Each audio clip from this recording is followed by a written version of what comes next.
The title of my sixth lecture is The Principle of Movement in the Structure of Islam.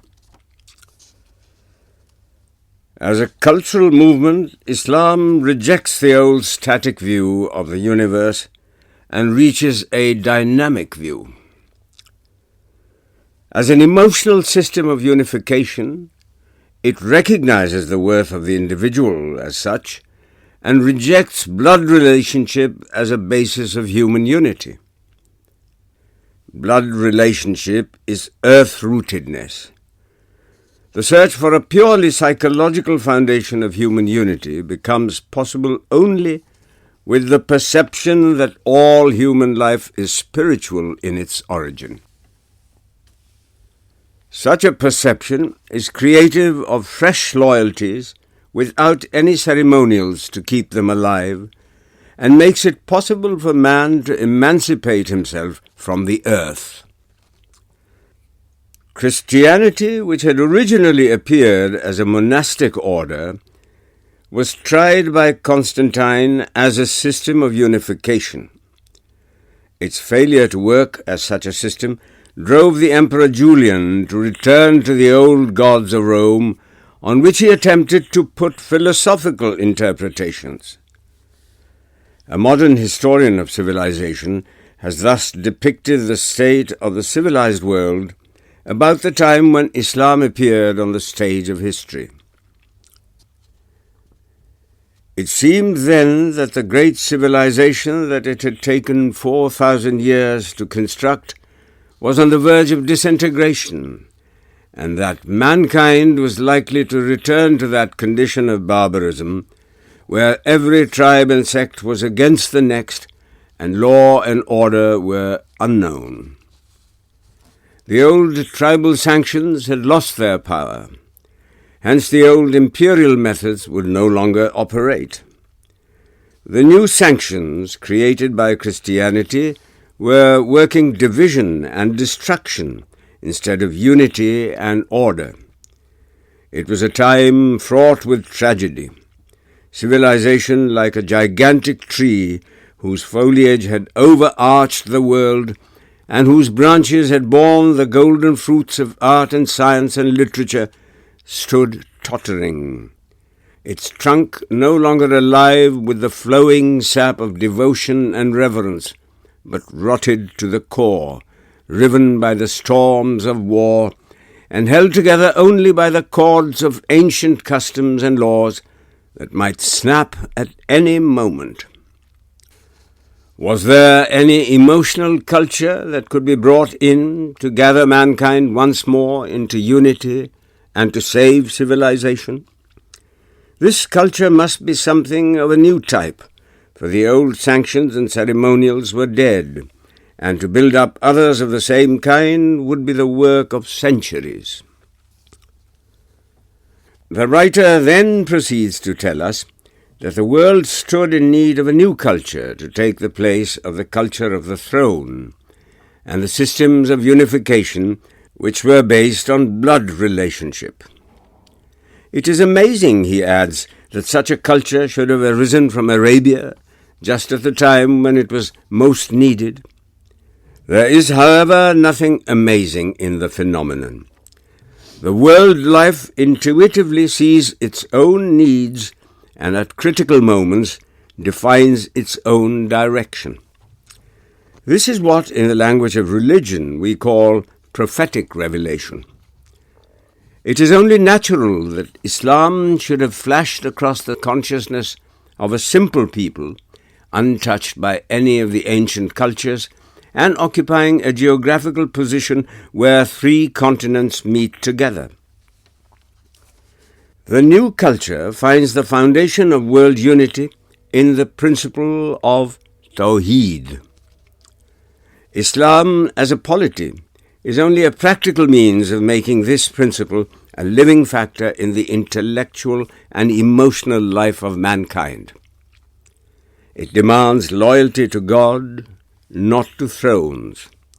And since God is the ultimate spiritual basis of all life, loyalty to God virtually amounts to man's loyalty to his own ideal nature.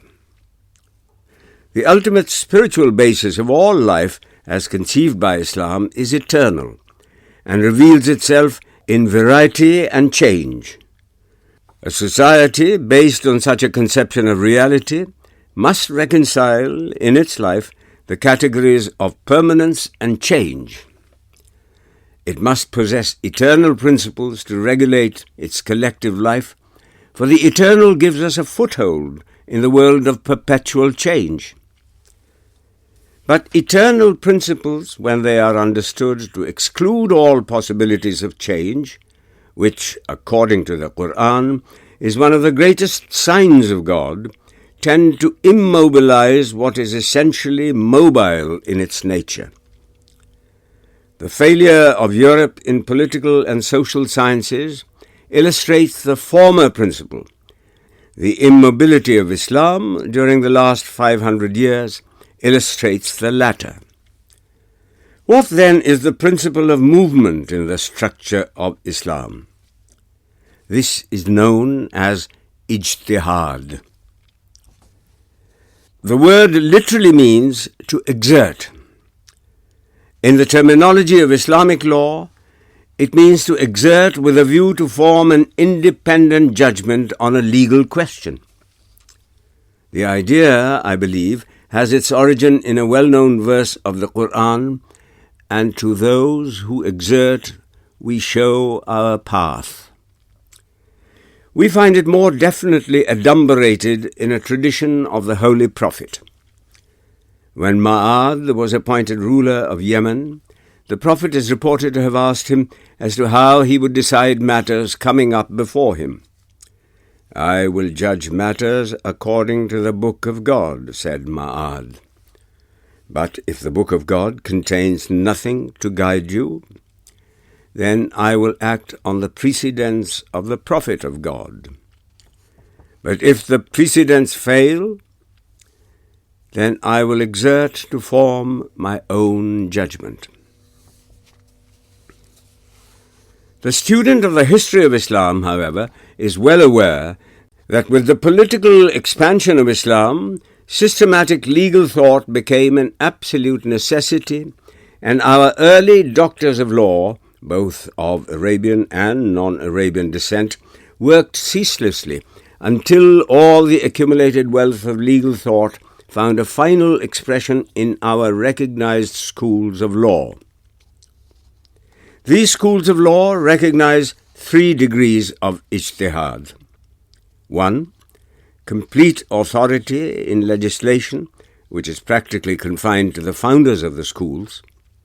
2.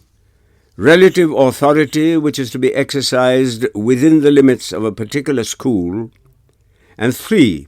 Special authority, which relates to the determining of the law applicable to a particular case left undetermined by the founders. In this paper, I am concerned with the first degree of ijtihad only, that is, complete authority in legislation. The theoretical possibility of this degree of ijtihad is admitted by the Sunnis, but in practice it has always been denied ever since the establishment of the schools, inasmuch as the idea of complete ijtihad is hedged round by conditions which are well nigh impossible of realization in a single individual.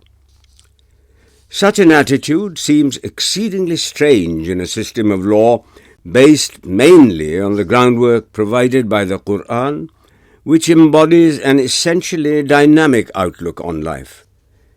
It is therefore necessary, before we proceed further, to discover the causes of this intellectual attitude which has reduced the law of Islam practically to a state of immobility. Some European writers think that the stationary character of the law of Islam is due to the influence of the Turks. This is an entirely superficial view, for the legal schools of Islam had been finally established long before the Turkish influence began to work in the history of Islam. The real causes are, in my opinion, as follows. We are all familiar with the rationalist movement which appeared in the Church of Islam during the early days of the Abbasides and the bitter controversies which it raised. Take, for instance, the one important point of controversy between the two camps, the conservative dogma of the eternity of the Quran. The rationalists denied it because they thought that this was only another form of the Christian dogma of the eternity of the Word. On the other hand, the conservative thinkers, whom the later Abbasides, fearing the political implications of rationalism, gave their full support, thought that by denying the eternity of the Quran, the rationalists were undermining the very foundations of Muslim society. Nazam, for instance, practically rejected the traditions and openly declared Abu Huraira to be an untrustworthy reporter. Thus, partly owing to a misunderstanding of the ultimate motives of rationalism, and partly owing to the unrestrained thought of particular rationalists, conservative thinkers regarded this movement as a force of disintegration and considered it a danger to the stability of Islam as a social polity. Their main purpose, therefore, was to preserve the social integrity of Islam, and to realize this, the only course open to them was to utilize the binding force of Sharia and to make the structure of their legal system as rigorous as possible. The rise and growth of ascetic Sufism, which gradually developed under influences of a non-Islamic character, a purely speculative side, is to a large extent responsible for this attitude. On its purely religious side, Sufism fostered a kind of revolt against the verbal quibbles of our early doctors. The case of Sufyan Thawri is an instance in point. He was one of the acutest legal minds of his time, and was nearly the founder of a school of law, but being also intensely spiritual, the dry-as-dust subtleties of contemporary legists drove him to ascetic Sufism. On its speculative side, which developed later, Sufism is a form of free thought and in alliance with rationalism. The emphasis that it laid on the distinction of Zahir and Batin, appearance and reality, created an attitude of indifference to all that applies to appearance and not to reality.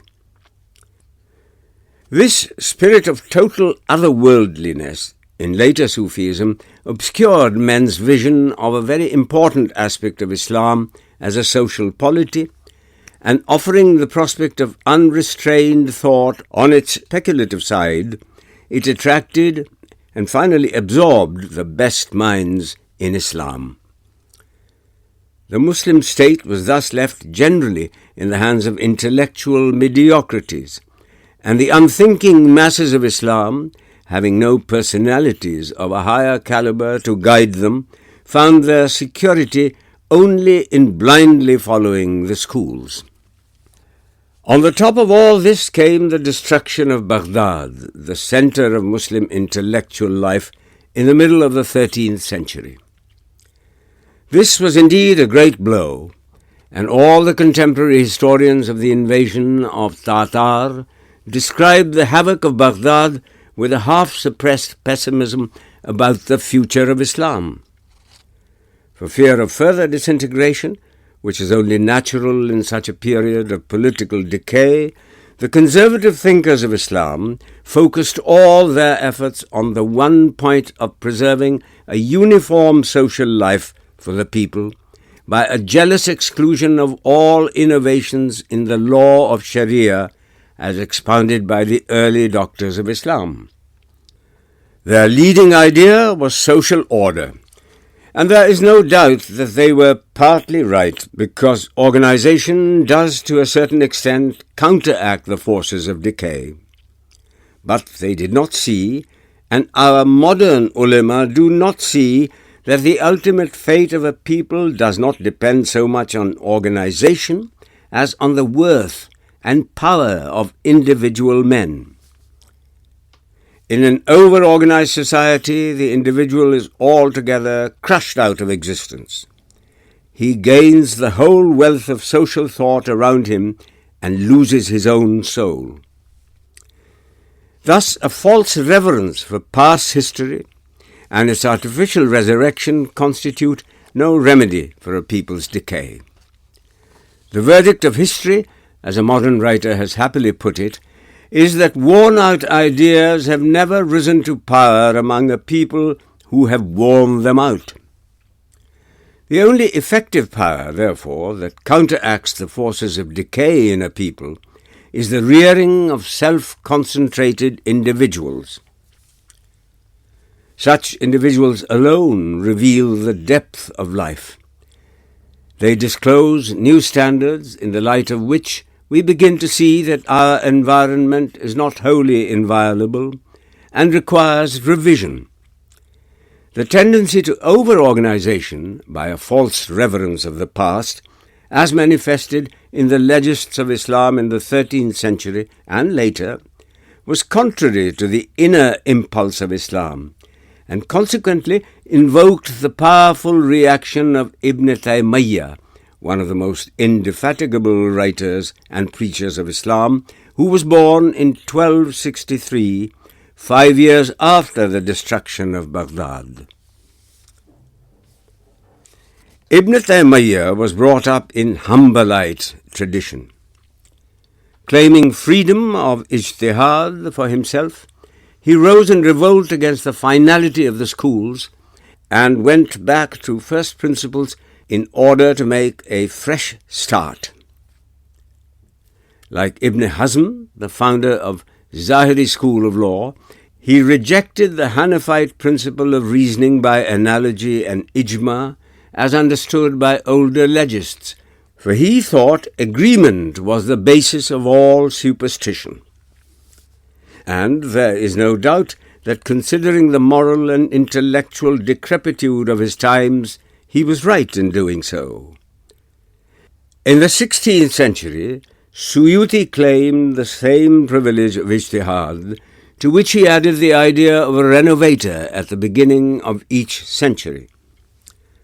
But the spirit of Ibn Taymiyyah's teaching found a fuller expression in a movement of immense potentialities which arose in the 18th century from the sands of Najd, described by MacDonald as the cleanest spot in the decadent world of Islam. It is really the first throb of life in modern Islam. To the inspiration of this movement are traceable, directly or indirectly, nearly all the great modern movements of Muslim Asia and Africa. For example, the Sanusi movement, the Pan-Islamic movement, and the Babi movement, which is only a Persian reflex of Arabian Protestantism. The great Puritan reformer Muhammad ibn Abdul Wahhab, who was born in 1700, studied in Medina, travelled in Persia, and finally succeeded in spreading the fire of his restless soul throughout the whole world of Islam.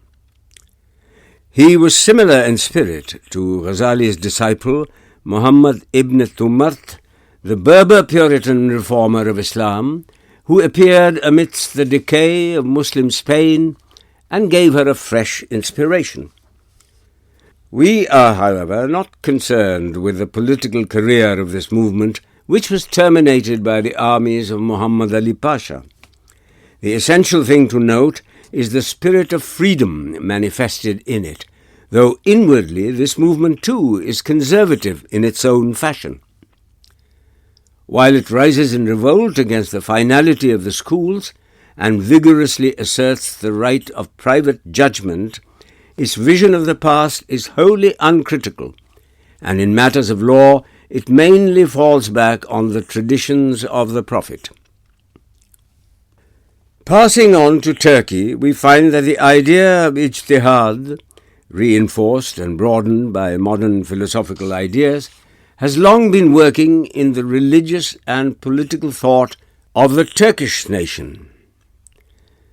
This is clear from Halim Sabit's new theory of Mohammedan law, grounded on modern sociological concepts. If the renaissance of Islam is a fact, and I believe it is a fact, we too, one day, like the Turks, will have to re-evaluate our intellectual inheritance. And if we cannot make any original contribution to the general thought of Islam, we may, by healthy conservative criticism, serve at least as a check on the rapid movement of liberalism in the world of Islam. I now proceed to give you some idea of religio-political thought in Turkey, which will indicate to you how the power of Ijtihad is manifested in recent thought and activity in that country. There were, a short time ago, two main lines of thought in Turkey, represented by the Nationalist Party and the Party of Religious Reform. The point of supreme interest with the Nationalist Party is above all the state and not religion.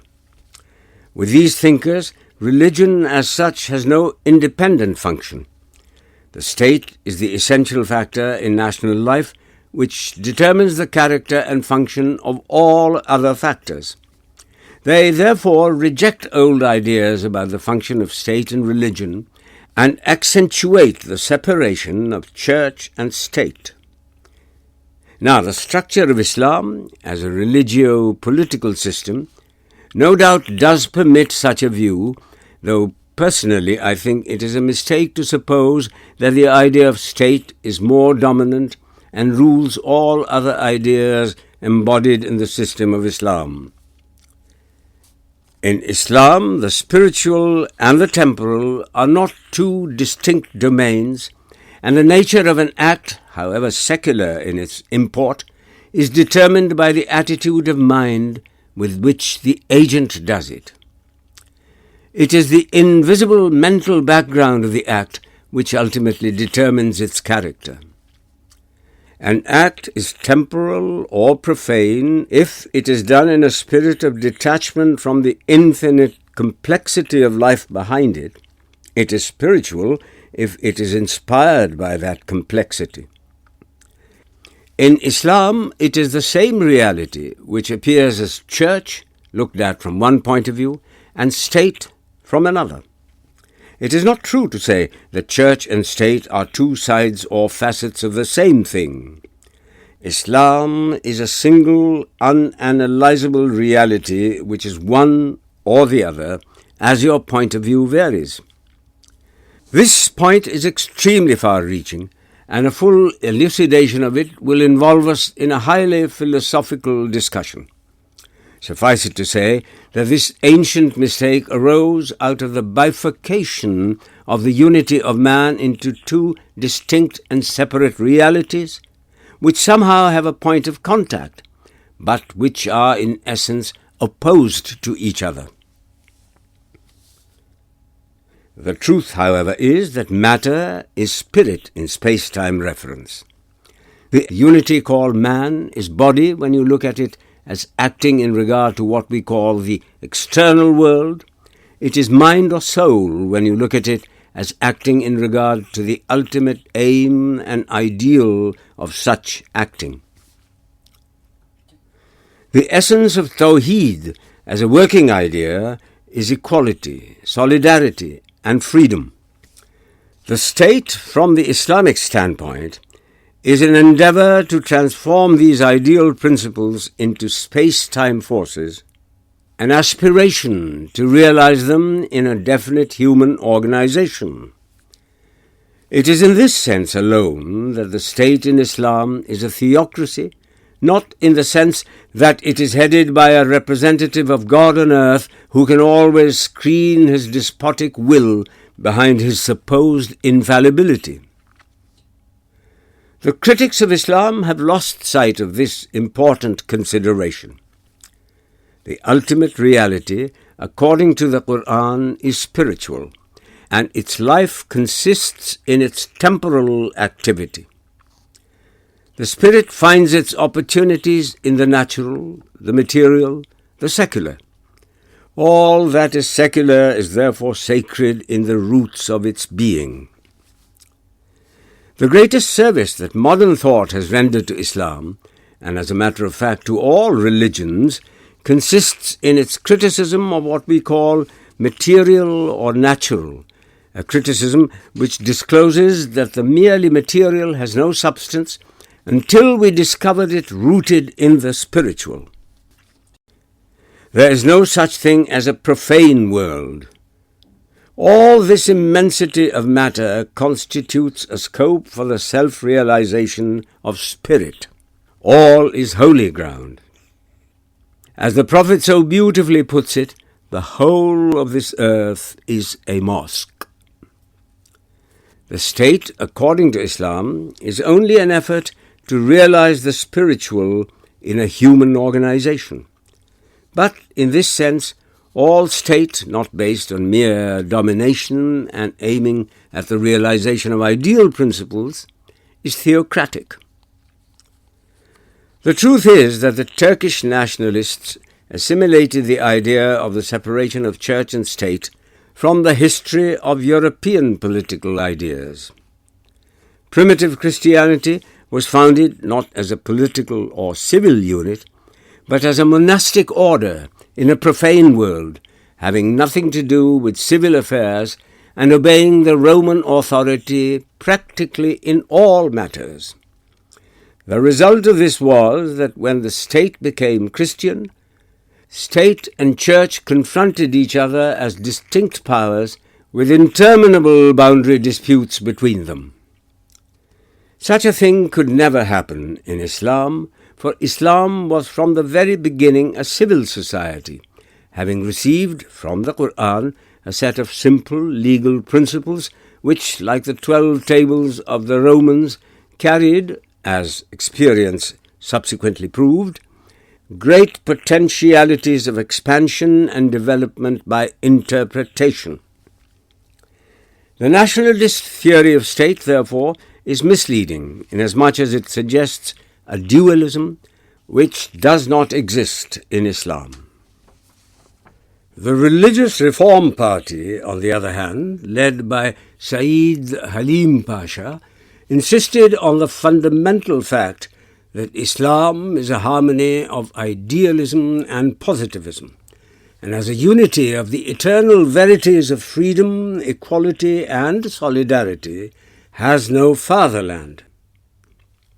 As there is no English mathematics, German astronomy, or French chemistry, says the Grand Vizier, so there is no Turkish, Arabian, Persian, or Indian Islam.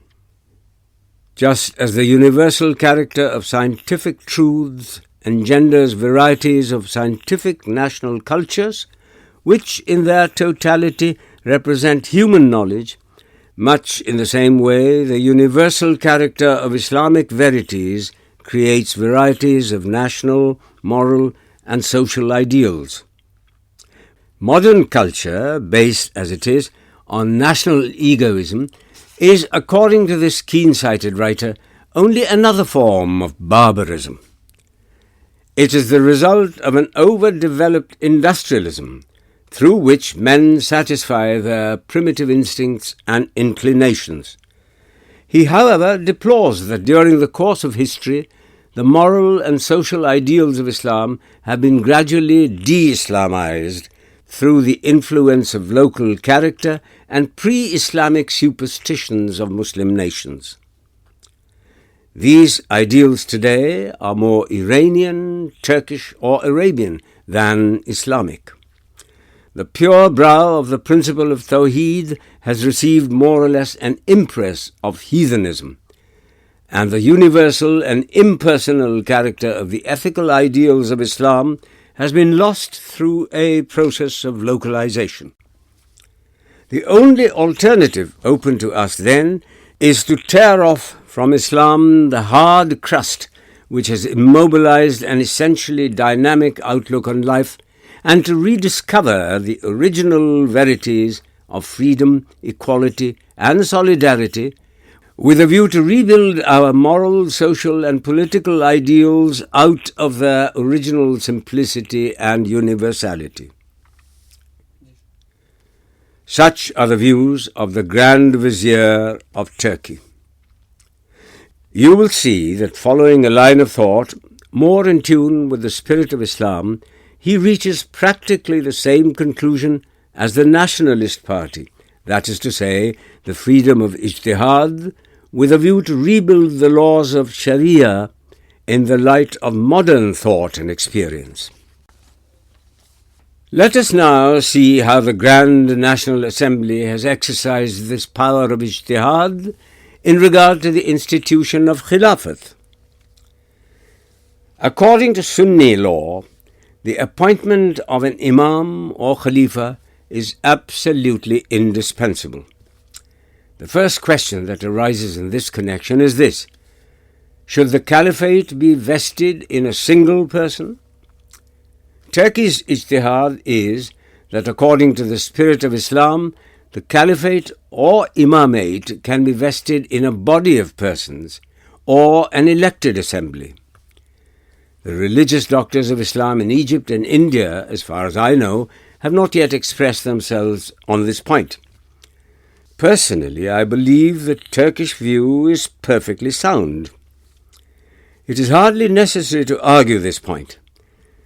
The republican form of government is not only thoroughly consistent with the spirit of Islam, but has also become a necessity in view of the new forces that are set free in the world of Islam. In order to understand the Turkish view, let us seek the guidance of Ibn Khaldun, the first philosophical historian of Islam. Ibn Khaldun, in his famous Prolegomena, mentions three distinct views of the idea of universal caliphate in Islam. 1. That universal imamate is a divine institution and is consequently indispensable. 2. That it is merely a matter of expediency. 3.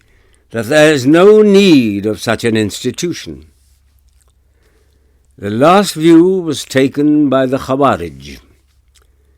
It seems that modern Turkey has shifted from the first to the second view, that is to the view of the Mu'tazila, who regarded universal imamate as a matter of expediency only.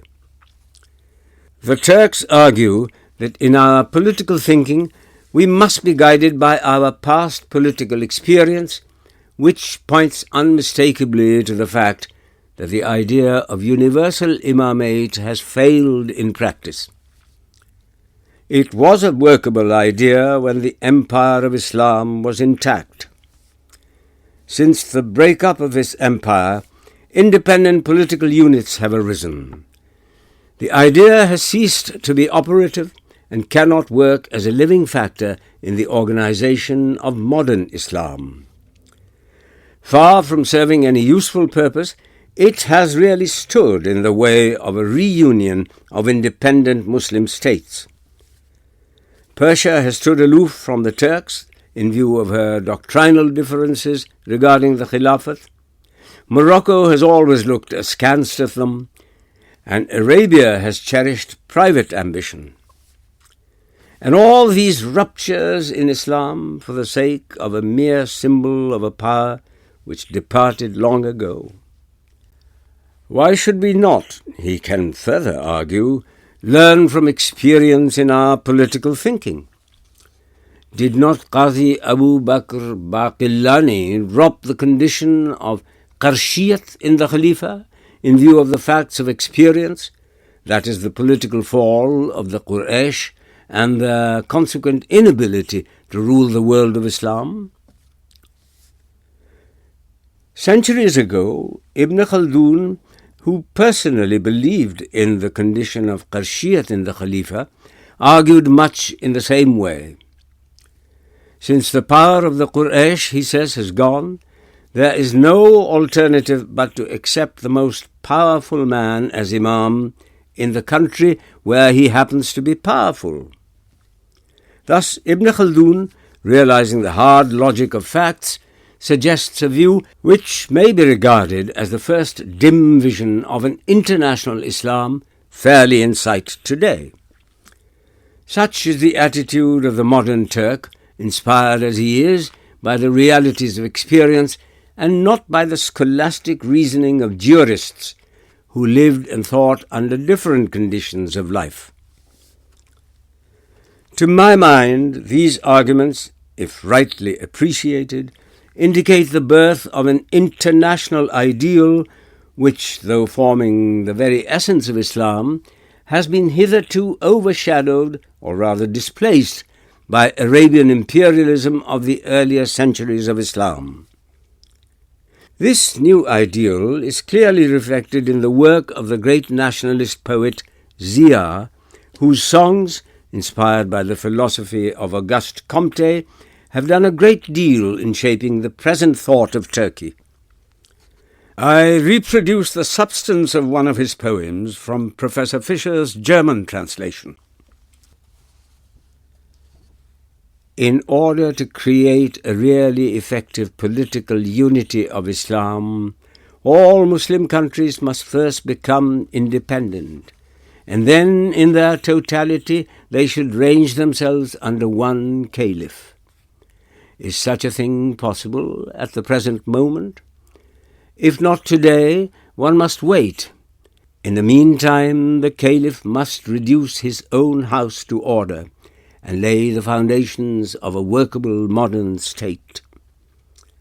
In the international world, the weak find no sympathy. Power alone deserves respect.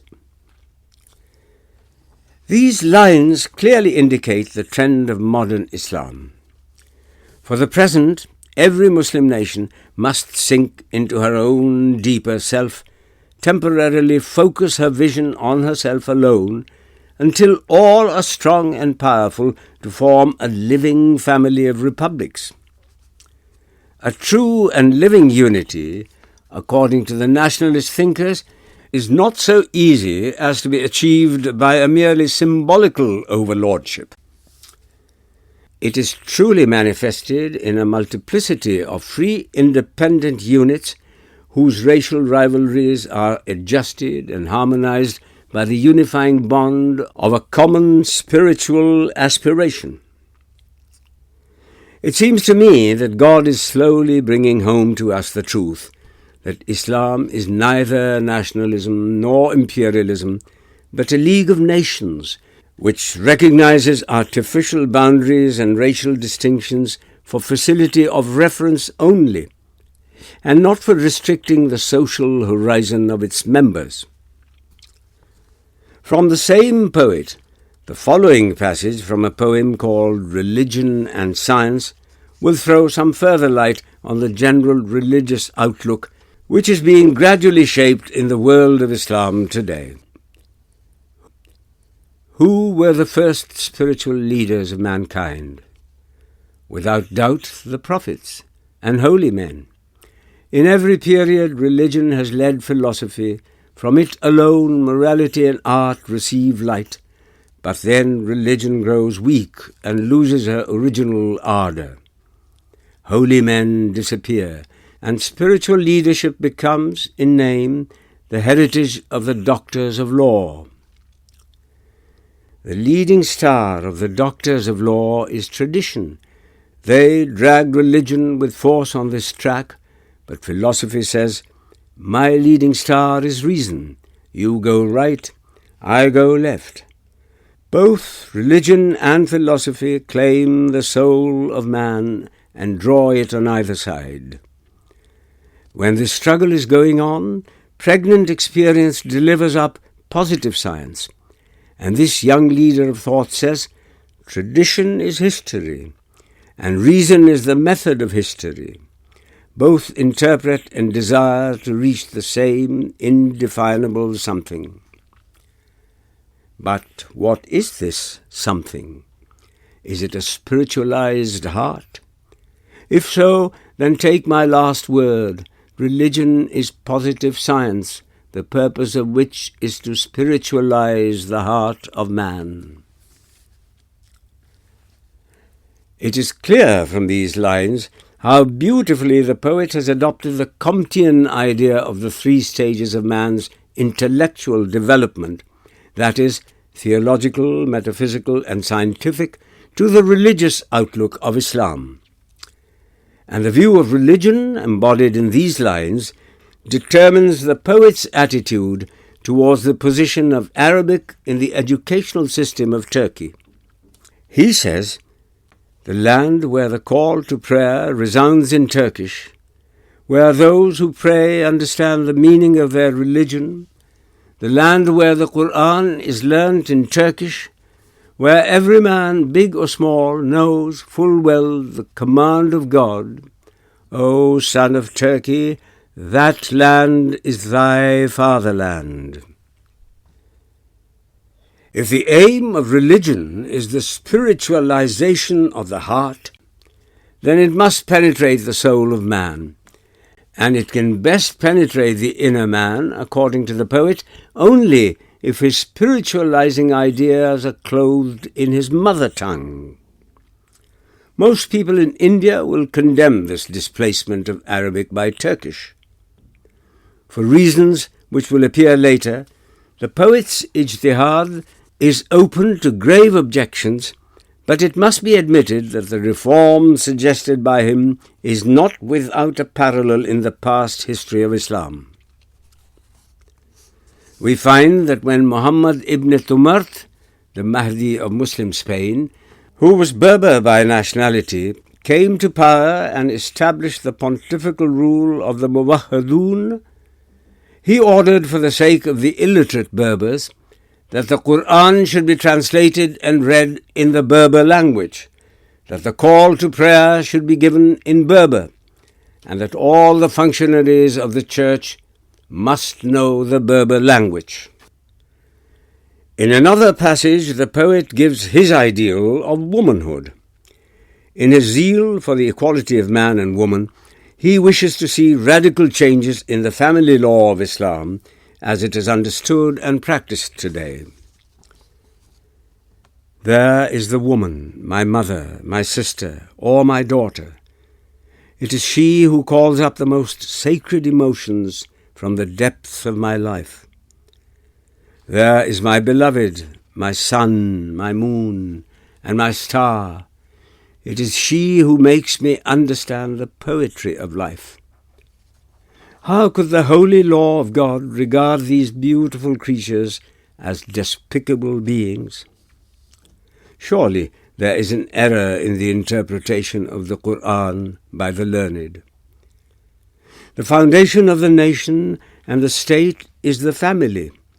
As long as the full worth of the woman is not realized, national life remains incomplete. The upbringing of the family must correspond with justice.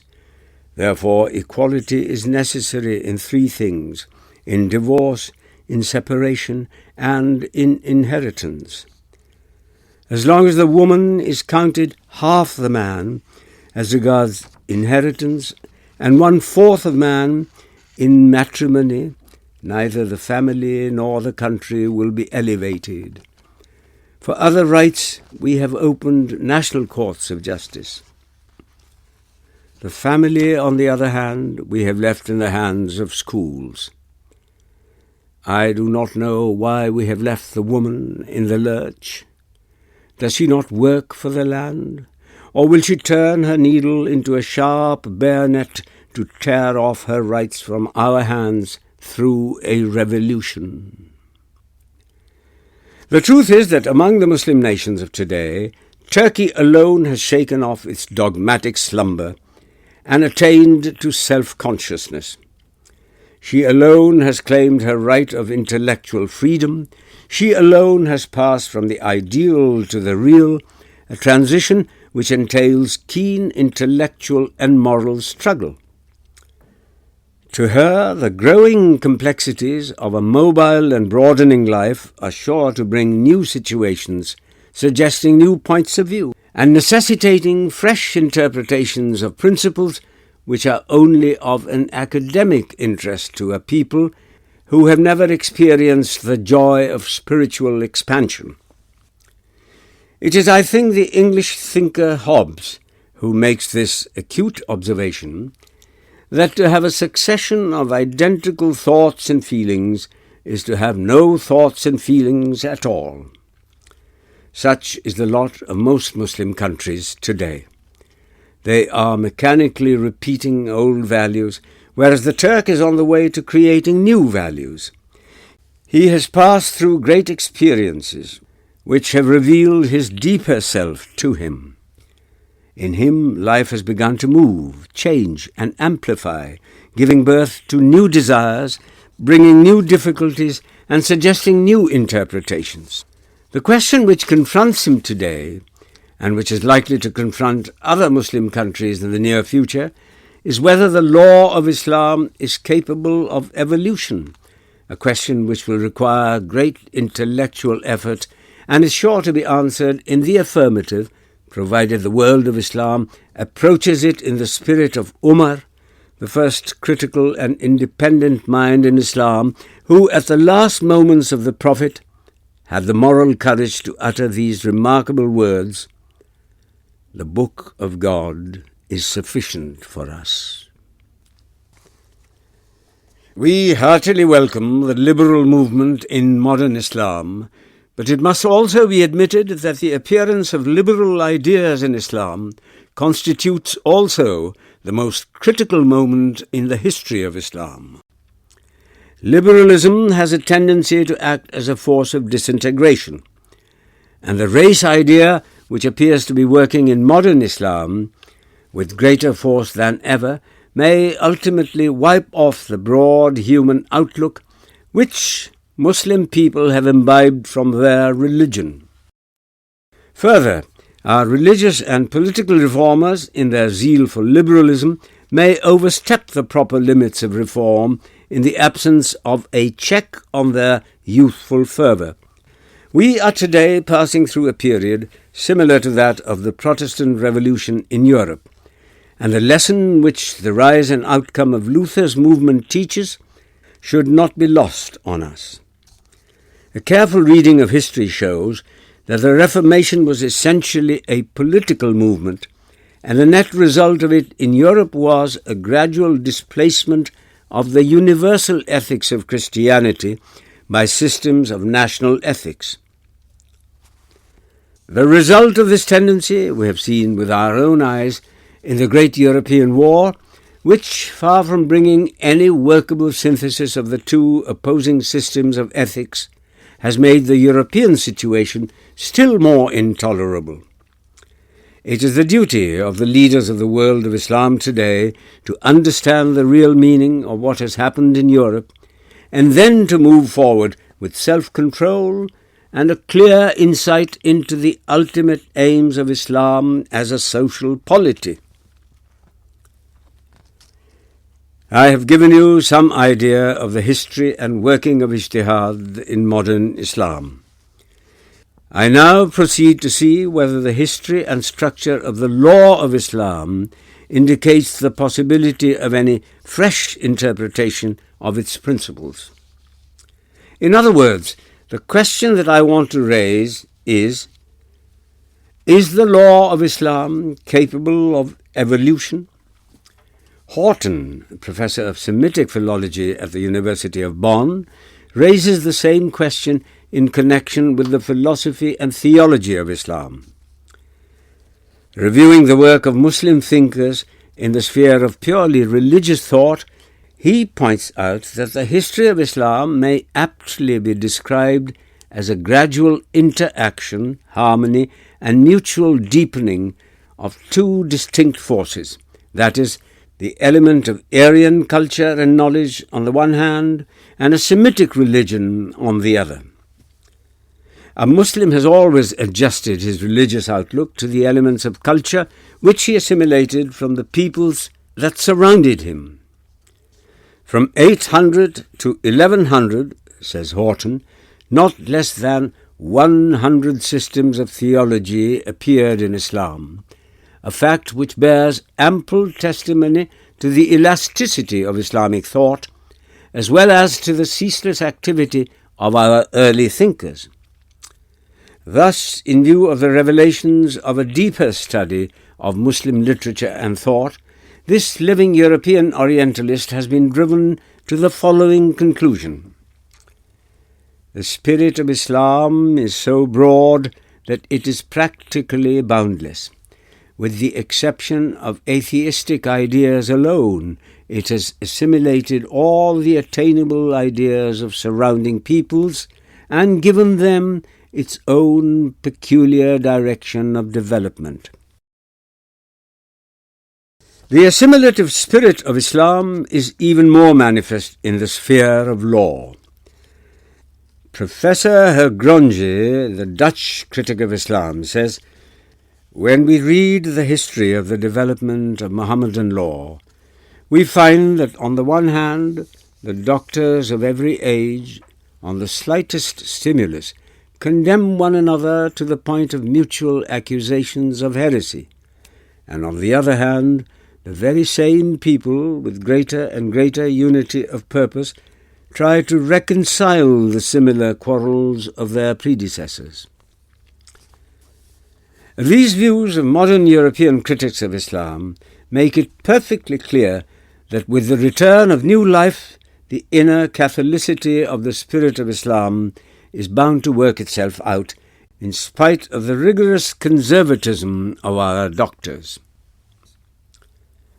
And I have no doubt that a deeper study of the enormous legal literature of Islam is sure to rid the modern critic of the superficial opinion that the law of Islam is stationary and incapable of development. Unfortunately, the conservative Muslim public of this country is not yet quite ready for a critical discussion of fiqh, which, if undertaken, is likely to displease most people and raise sectarian controversies. Yet I venture to offer a few remarks on the point before us. In the first place, we should bear in mind that from the earliest times, practically up to the rise of the Abbasides, there was no written law of Islam apart from the Quran. Secondly, it is worthy of note that from about the middle of the 1st century up to the beginning of the 4th, not less than 19 schools of law and legal opinion appeared in Islam. This fact alone is sufficient to show how incessantly our early doctors of law worked in order to meet the necessities of a growing civilization. With the expansion of the conquest and the consequent widening of the outlook of Islam, these early legists had to take a wider view of things and to study local conditions of life and habits of new peoples that came within the fold of Islam. A careful study of the various schools of legal opinion in the light of contemporary social and political history reveals that they gradually passed from the deductive to the inductive attitude in their efforts at interpretation. Thirdly, when we study the 4 accepted sources of Mohammedan law and the controversies which they invoked, the supposed rigidity of our recognized schools evaporates, and the possibility of a further evolution becomes perfectly clear. Let us briefly discuss these sources. A. The Quran. The primary source of the law of Islam is the Quran. The Quran, however, is not a legal code. Its main purpose, as I have said before, is to awaken in man the higher consciousness of his relation with God and the universe. No doubt the Quran does lay down a few general principles and rules of a legal nature, especially relating to the family, the ultimate basis of social life. But why are these rules made part of a revelation, the ultimate aim of which is man's higher life? The answer to this question is furnished by the history of Christianity, which appeared as a powerful reaction against the spirit of legality manifested in Judaism.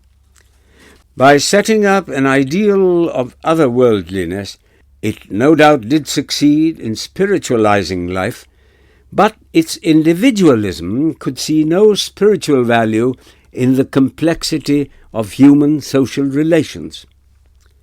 Primitive Christianity, says Naumann in his Breathes über Religion, attached no value to the preservation of the state, law, organization, production.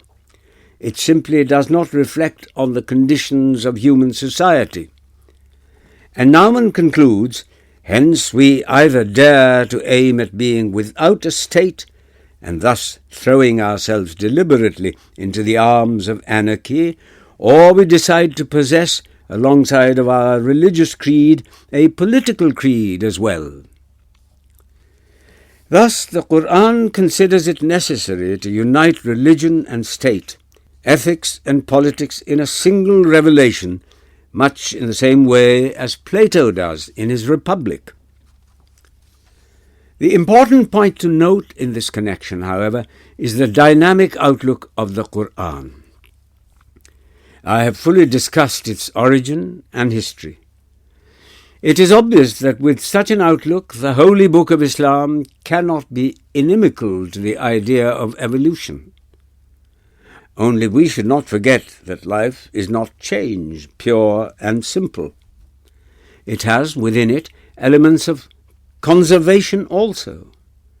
While enjoying his creative activity and always focusing his energies on the discovery of new vistas of life, man has a feeling of uneasiness in the presence of his own unfoldment.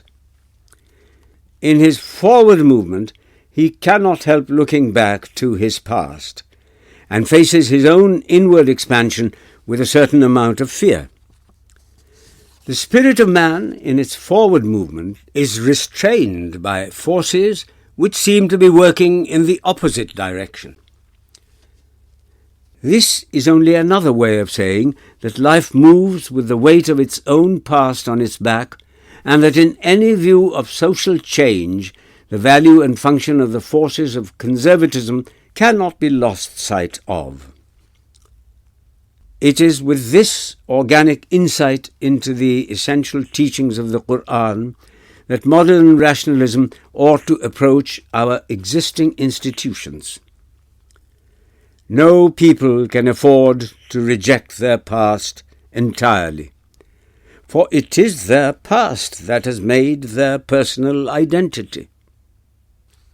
And in a society like Islam, the problem of a revision of old institutions becomes still more delicate, and the responsibility of the reformer assumes a far more serious aspect.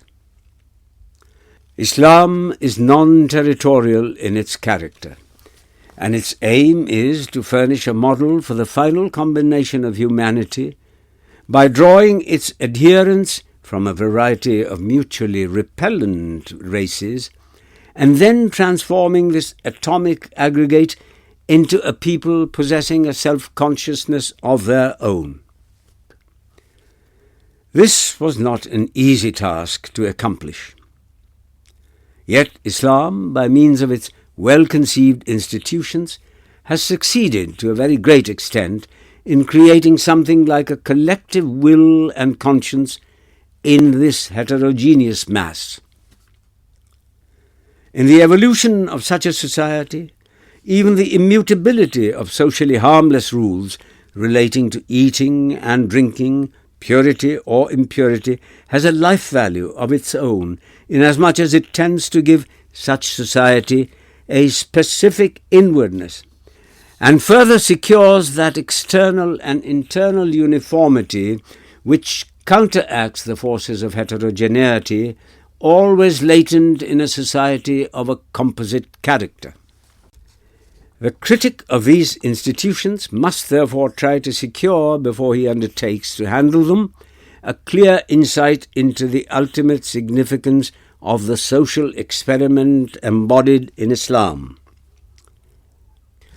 He must look at their structure, not from the standpoint of social advantage or disadvantage to this or that country, but from the point of view of the larger purpose which is being gradually worked out in the life of mankind as a whole. Turning now to the groundwork of legal principles in the Quran, it is perfectly clear that far from leaving no scope for human thought and legislative activity, the intensive breadth of these principles virtually acts as an awakener of human thought. Our early doctors of law, taking their clue mainly from this groundwork, evolved a number of legal systems, and a student of Mohammedan history knows very well that nearly half the triumphs of Islam as a social and political power were due to the legal acuteness of these doctors. Next to the Romans, says von Kremer, there is no other nation besides the Arabs which could call its own system of law so carefully worked out. But with all their comprehensiveness, these systems are, after all, individual interpretations, and as such cannot claim any finality. I know the ulama of Islam claim finality for the popular schools of Mohammedan law, though they never found it possible to deny the theoretical possibility of a complete ijtihad. I have tried to explain the causes which, in my opinion, determined this attitude of the ulama. But since things have changed, and the world of Islam is confronted and affected today by new forces set free by the extraordinary development of human thought in all its directions, I see no reason why this attitude should be maintained any longer. Did the founders of our schools ever claim finality for their reasonings and interpretations? Never. The claim of the present generation of Muslim liberals to reinterpret the foundational legal principles in the light of their own experience and the altered conditions of modern life is, in my opinion, perfectly justified. The teachings of the Quran that life is a process of progressive creation necessitates that each generation, guided but unhampered by the work of its predecessors, should be permitted to solve its own problems. You will, I think, remind me here of the Turkish poet Ziya, whom I quoted a moment ago, and ask whether the equality of man and woman demanded by him, equality, that is to say, in point of divorce, separation, and inheritance, is possible according to Mohammedan law. I do not know whether the awakening of women in Turkey has created demands which cannot be met without a fresh interpretation of foundational principles. In the Punjab, as everybody knows, there have been cases in which Muslim women wishing to get rid of undesirable husbands have been driven to apostasy. Nothing could be more distant from the aims of a missionary religion. The law of Islam, says the great Spanish jurist Imam Shatibi in his Al-Muwafaqat, aims at protecting 5 things: Deen, Nafs, Aql, Mal, and Nasl. Applying this test, I venture to ask, does the working of the rule relating to apostasy as laid down in the Hidayah tend to protect the interests of the faith in this country? In view of the intense conservatism of the Muslims of India, Indian judges cannot but stick to what are called standard works. The result is that while the peoples are moving, the law remains stationary. With regard to the Turkish poet's demand, I am afraid he does not seem to know much about the family law of Islam. Nor does he seem to understand the economic significance of the Quranic rule of inheritance. Marriage, according to Mohammedan law, is a civil contract. The wife at the time of marriage is at liberty to get the husband's power of divorce delegated to her on stated conditions, and thus secure equality of divorce with her husband. The reform suggested by the poet, relating to the rule of inheritance, is based on a misunderstanding. From the inequality of their legal shares, it must not be supposed that the rule assumes the superiority of males over females. Such an assumption would be contrary to the spirit of Islam. The Quran says, "And for women are rights over men similar to those for men over women." The share of the daughter is determined not by any inferiority inherent in her, but in view of her economic opportunities and the place she occupies in the social structure of which she is a part and parcel. Further, according to the poet's own theory of society, the rule of inheritance must be regarded not as an isolated factor in the distribution of wealth, but as one factor, among others, working together for the same end. While the daughter, according to Mohammedan law, is held to be full owner of the property given to her by both the father and the husband at the time of her marriage, while further she absolutely owns her dower money, which may be prompt or deferred according to her own choice, and in lieu of which she can hold possession of the whole of her husband's property till payment, the responsibility of maintaining her throughout her life is wholly thrown on the husband. If you judge the working of the rule of inheritance from this point of view, you will find that there is no material difference between the economic position of sons and daughters, and it is really by this apparent inequality of their legal shares that the law secures the equality demanded by the Turkish poet. The truth is that the principles underlying the Quranic law of inheritance, this supremely original branch of Mohammedan law, as von Kremer describes it, have not yet received from Muslim lawyers the attention they deserve. Modern society, with its bitter class struggles, ought to set us thinking, and if we study our laws in reference to the impending revolution in modern economic life, we are likely to discover in the foundational principles hitherto unrevealed aspects which we can work out with a renewed faith in the wisdom of these principles. B. The Hadith.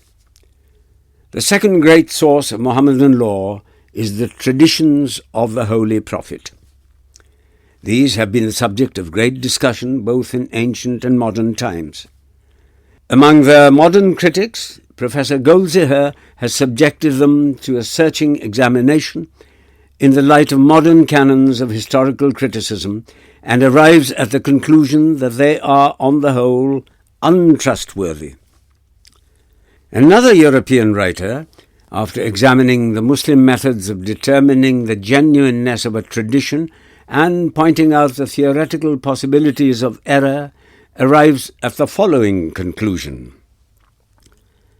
It must be said in conclusion that the preceding considerations represent only theoretical possibilities, and that the question whether and how far these possibilities have become actualities is largely a matter of how far the actual circumstances offered inducements for making use of the possibilities. Doubtless, the latter, relatively speaking, were few and affected only a small proportion of the entire Sunnah. It may therefore be said that for the most part the collections of Sunnah, considered by the Muslims as canonical, are genuine records of the rise and early growth of Islam. Muhammadan theories of finance. For our present purposes, however, we must distinguish traditions of a purely legal import from those which are of a non-legal character. With regard to the former, there arises a very important question as to how far they embody the pre-Islamic usages of Arabia, which were in some cases left intact and in others modified by the Prophet. It is difficult to make this discovery, for our early writers do not always refer to pre-Islamic usages. nor is it possible to discover that usages left intact by express or tacit approval of the Prophet were intended to be universal in their application. Shah Waliullah has a very illuminating discussion on the point. I reproduce here the substance of his view.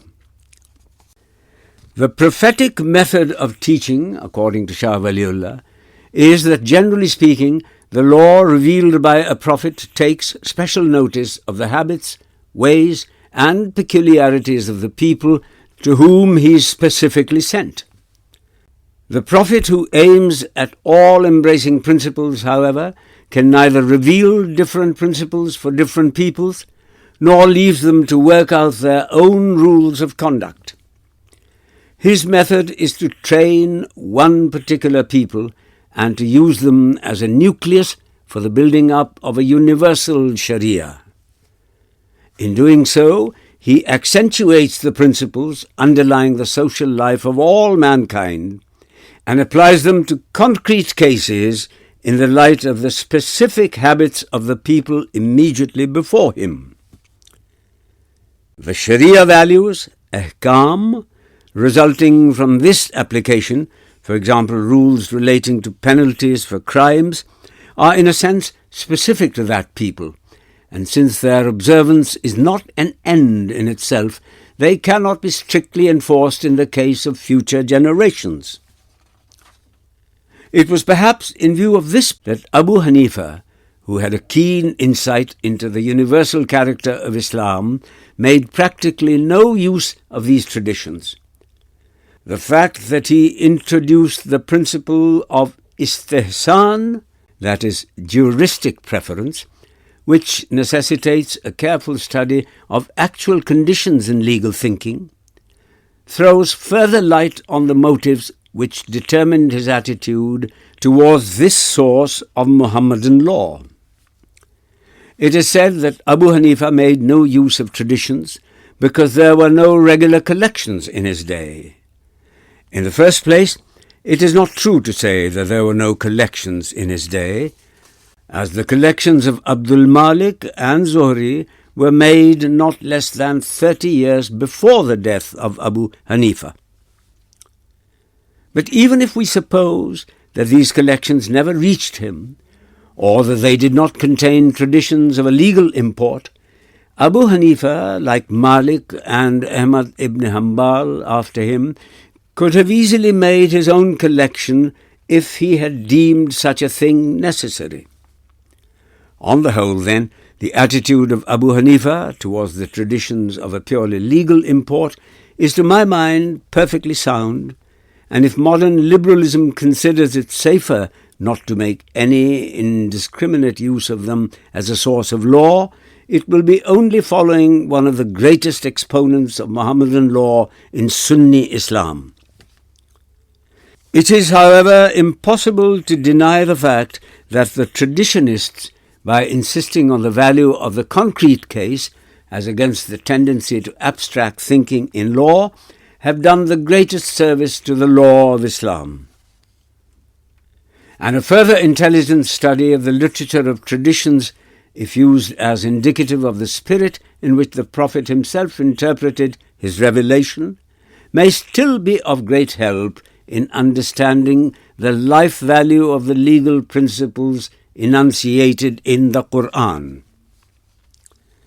A complete grasp of their life value alone can equip us in our endeavor to reinterpret the foundational principles.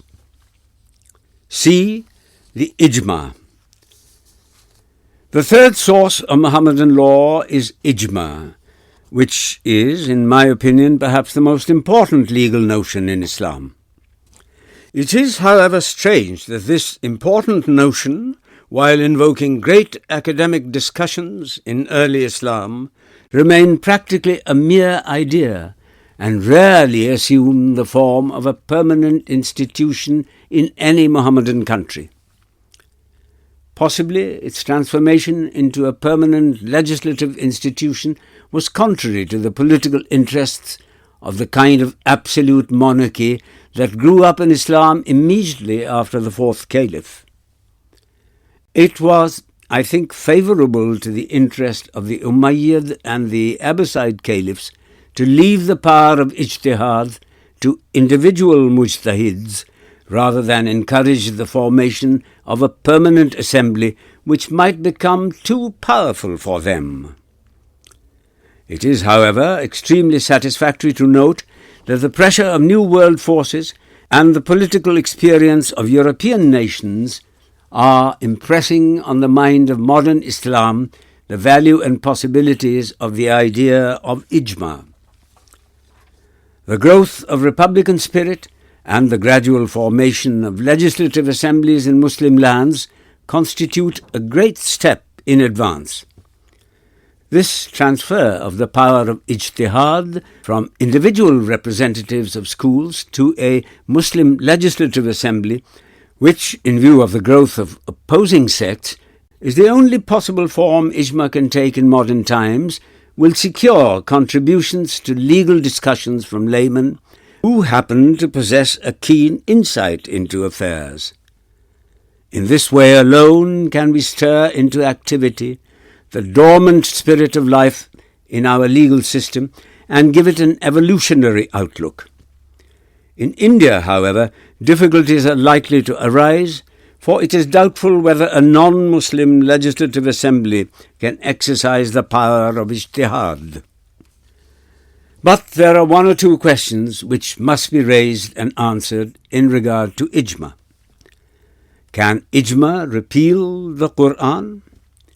It is unnecessary to raise this question before a Muslim audience, but I consider it necessary to do so in view of a very misleading statement by a European critic in a book called Mohammedan Theories of Finance, published by the Columbia University.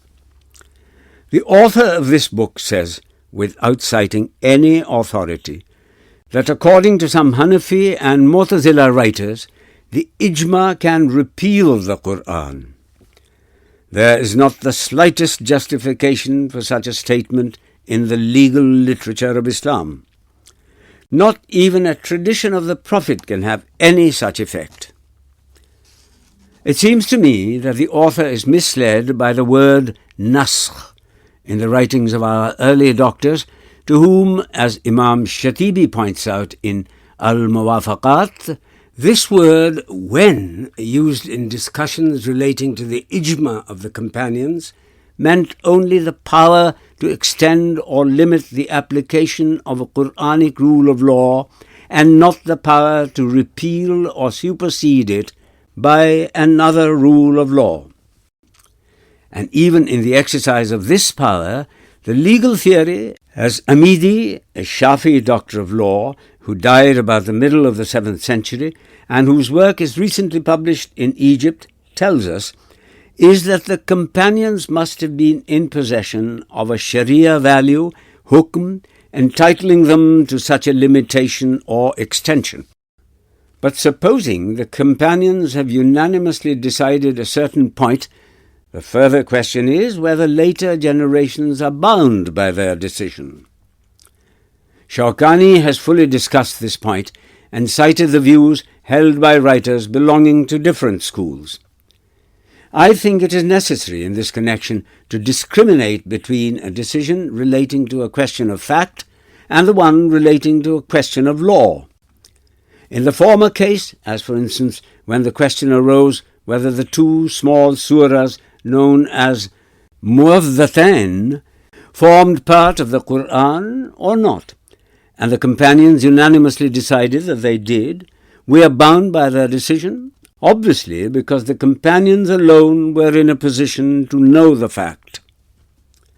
In the latter case, the question is one of interpretation only, and I venture to think, on the authority of Karhi, that later generations are not bound by the decision of the companions. Says Karhi, the sunnah of the companions is binding in matters which cannot be cleared up by qiyas, but it is not so in matters which can be established by qiyas. One more question may be asked as to the legislative activity of a modern Muslim assembly, which must consist, at least for the present, mostly of men possessing no knowledge of the subtleties of Mohammedan law. Such an assembly may make grave mistakes in their interpretation of law. How can we exclude, or at least reduce the possibilities of erroneous interpretation? The Persian Constitution of 1906 provided a separate ecclesiastical committee of ulema, conversant with the affairs of the world, having power to supervise the legislative activity of the Majlis. This, in my opinion, dangerous arrangement is probably necessary in view of the Persian constitutional theory. According to that theory, I believe, the king is a mere custodian of the realm which really belongs to the absent imam. The ulema, as representatives of the imam, consider themselves entitled to supervise the whole life of the community, though I fail to understand how, in the absence of an apostolic succession, they establish their claim to represent the imam. But whatever may be the Persian constitutional theory, the arrangement is not free from danger, and may be tried, if at all, only as a temporary measure in Sunni countries. The ulema should form a vital part of a Muslim legislative assembly, helping and guiding free discussion on questions relating to law. The only effective remedy for the possibilities of erroneous interpretations is to reform the present system of legal education in Mohammedan countries, to extend its sphere, and to combine it with an intelligent study of modern jurisprudence. D. The Qiyas. The fourth basis of fiqh is qiyas, that is, the use of analogical reasoning in legislation. In view of different social and agricultural conditions prevailing in the countries conquered by Islam, the school of Abu Hanifa seemed to have found, on the whole, little or no guidance from the precedents recorded in the literature of traditions. The only alternative open to them was to resort to speculative reason in their interpretations.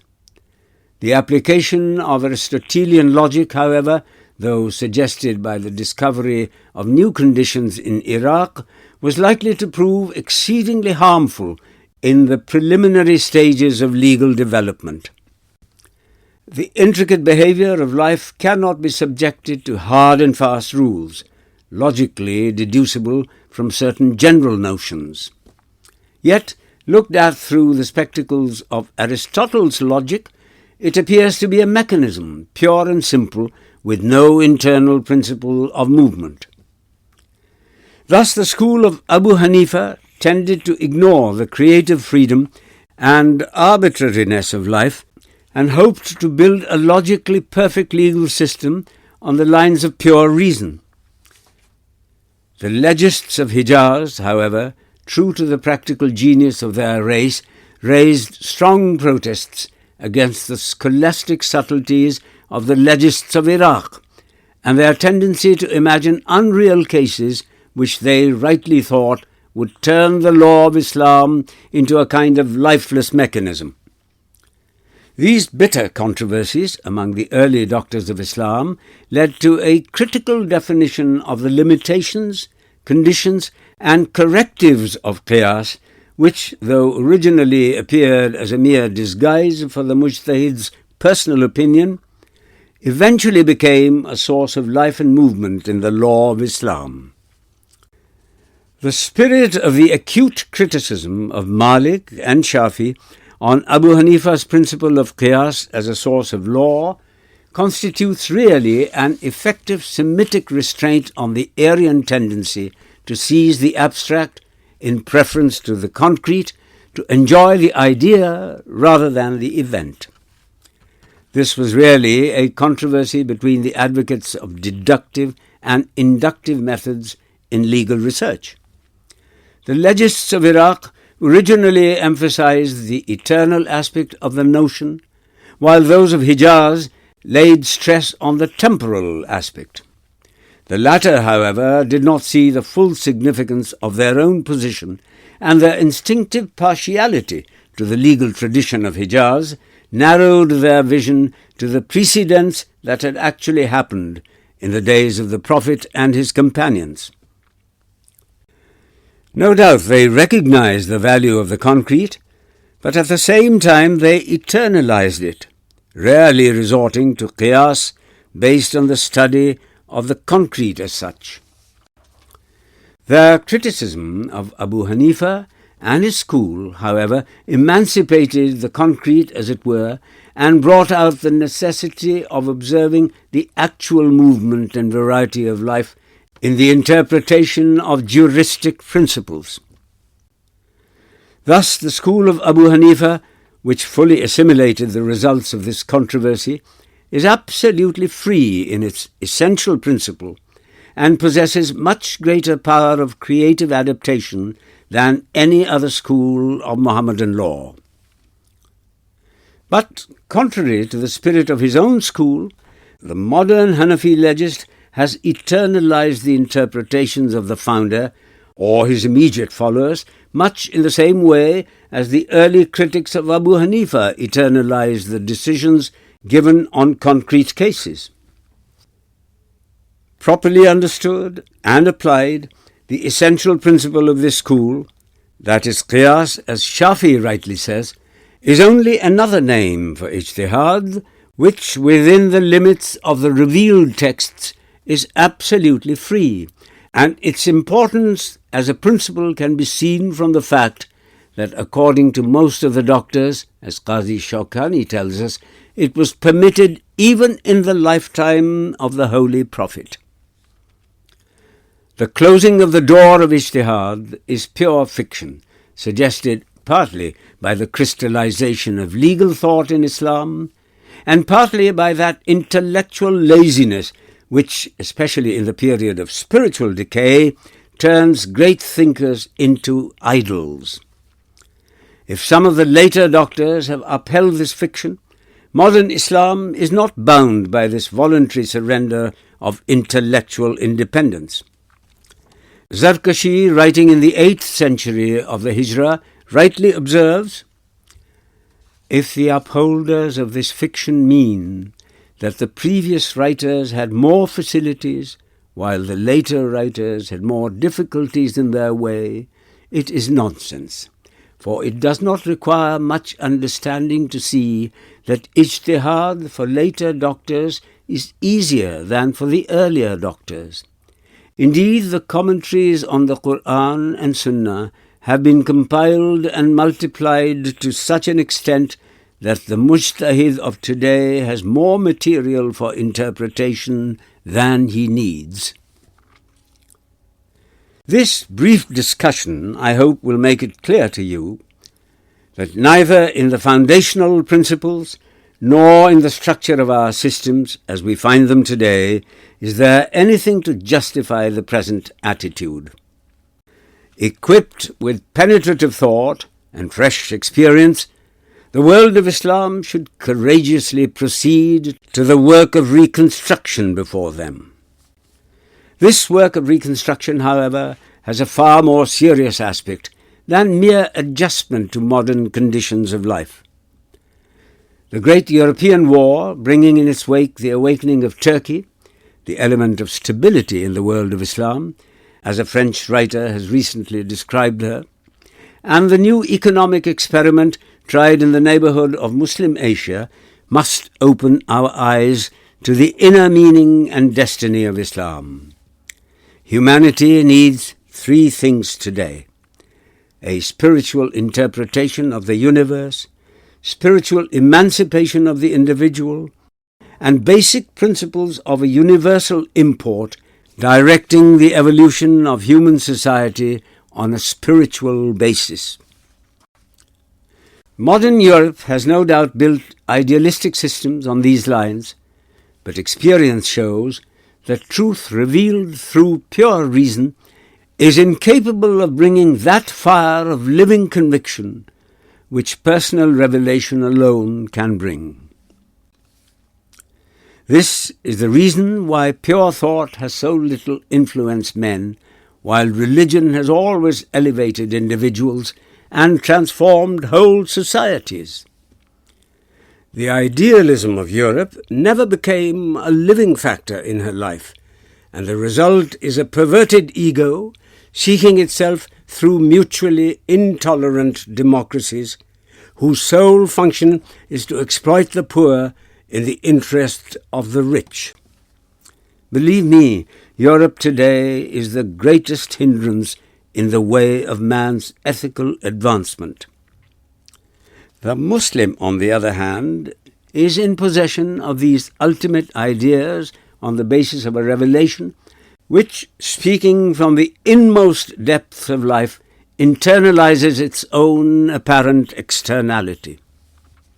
With him, the spiritual basis of life is a matter of conviction, for which even the least enlightened man among us can easily lay down his life, and in view of the basic idea of Islam that there can be no further revelation binding on man, we ought to be spiritually one of the most emancipated peoples on earth. Early Muslims, emerging out of the spiritual slavery of pre-Islamic Asia, were not in a position to realize the true significance of this basic idea. Let the Muslim of today appreciate his position, reconstruct his social life in the light of ultimate principles, and evolve out of the hitherto partially revealed purpose of Islam that spiritual democracy which is the ultimate aim of Islam.